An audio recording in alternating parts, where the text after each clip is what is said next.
You're watching Stories Explain, where every story hides a darker truth. It was evening. The sky was painted in shades of soft orange and golden yellow. At the quiet station, Ravi waited for the train to Rampur village. "Excuse me, sir," he asked a passing ticket inspector, "do you know when the Rampur train will arrive?" "Been waiting for so long, no sign of it." The TT smiled faintly.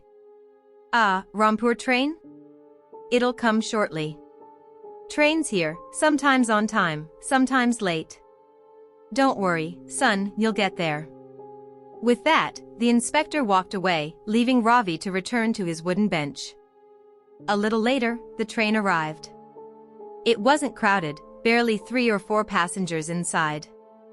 A man sitting opposite spoke up, "Hey brother, first time traveling this route, aren't you? You look new." "I've been using this line for months, most faces I know." "Where are you headed?" Ravi replied, "Rampur village. First time going there. Heard it's an old, interesting place." "Oh, Rampur? That's right before my village," said the man. "I'm from the next one." "So, first visit, huh? Any special reason?" "Yes," Ravi smiled, "my grandfather lives there. Haven't met him in years. Got a few holidays, so I thought, why not visit him? They say the village hasn't changed much, old but full of warmth." "Good, good," the man nodded. "Most youngsters spend holidays partying, and you're going back to your roots. That's rare these days." Ravi laughed softly. "City life's all about noise. I wanted some peace, and I've heard Rampur's fair, temple, and that old peepal tree's stories are worth seeing." "All right, brother, my station's here," said the man, rising. "Safe journey." Notice how calm and simple everything feels here? But trust me, this piece is about to break. In horror stories, the calm before the storm is the most dangerous moment. Night had fallen when Ravi stepped off the train at Rampur station. The platform was empty, just one rickety auto parked under a flickering lamp. "Bia," Ravi approached the driver, "can you take me to Rampur village? It's my first time here.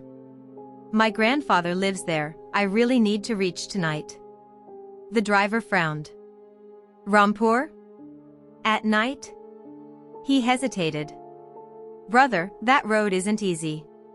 It passes through thick trees, deserted havelis. Once darkness falls, the road turns silent.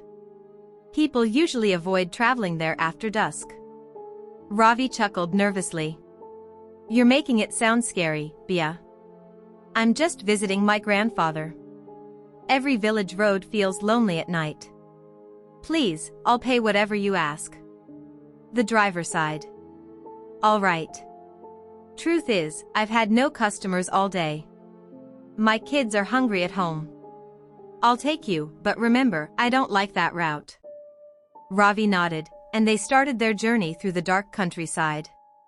"Bia," Ravi said after a while, "this place is really deserted, just fields and trees everywhere. No lights, no people. In the city, even at night, there's life." The driver replied quietly, "Village nights are different, Sahib. People lock themselves inside after sunset. They say, this hour belongs not to humans, but to something else. That's why, after dark, every door stays shut, and only silence roams outside." "You're making this ride sound scarier, Bia," Ravi said with a smile. "I'm just happy I'll finally meet my grandfather." And that's how it ends, evil defeated, but never gone forever. In stories like this, safety is only temporary. What would you have done if you were Ravi? They reached the village at last. Ravi paid the driver and began walking toward his grandfather's house. Inside a nearby hut, 2 villagers whispered, "This weather isn't good. The rain will come tonight, and with it, that spirit again. I've seen its shadow by the old well." Another replied, "Yes, everyone locks up early. They say whoever meets its eyes, never survives." At that very moment, Ravi knocked on a wooden door. "Grandfather." "Surprise! I came without telling you. Missed you so much." The old man stepped out, startled. Ravi? You came, tonight? Son, you should have told us. This night, it's not safe for the village. What do you mean, Dadaji? Ravi laughed. Why's everyone so scared? His grandfather's voice trembled. Tonight's the night the Chalawa walks. We didn't think you'd come now. The village head, Sarpanch Kaka, entered, shaking his head. Ravi, son, you don't understand. Once that thing appears, no one stays safe. Ravi smiled faintly. Kaka, you're all being superstitious. There's no such thing. Just then, two of his old friends arrived. Ravi. So good to see you after so long. But listen, even we're scared tonight. Here, faces can smile, but the shadow behind them might not be human. And that's how it ends, evil defeated, but never gone forever. In stories like this, safety is only temporary. What would you have done if you were Ravi? Rain began pouring down.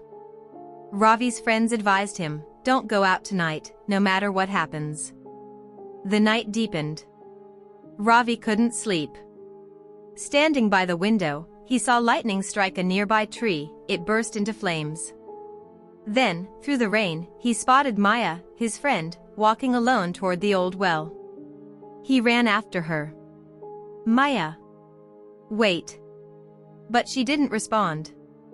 Hiding behind a rock, Ravi watched as she reached the well. Suddenly, she vanished. And in her place stood a dark, shifting figure, the Chalawa. Ravi screamed, help!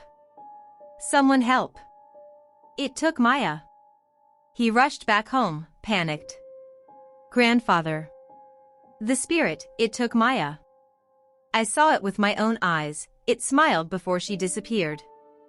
Grandfather's face turned pale. I warned you, Ravi. Whoever meets the Chalawa's eyes, never survives. The villagers gathered. The Sarpanch said gravely, this isn't something we can handle. Only the sage who meditates at the forest edge might help. They hurried to the sage's hut. Holy One, the grandfather pleaded, please save us. My grandson has seen the Chalawa. It has already taken Maya. The sage opened his eyes. Ravi, you must face it yourself. But beware, it will take many forms, even that of your loved ones. Don't move toward it, no matter what you hear. I'm ready, Ravi said firmly. I'll face it. They walked to the old well. The sage instructed him, call her name. Maya. If you can hear me, come out. Don't be afraid. A soft voice answered, Ravi, my child, come closer. I'm your grandmother. See? I'm here. Come, hug me. Ravi stepped back. You're not my grandmother. No matter what form you take, you're that spirit who took Maya. At once, the sage began chanting. Om Triambakam Yajame Shugandim Pushtavardhanam. Flames erupted around the well.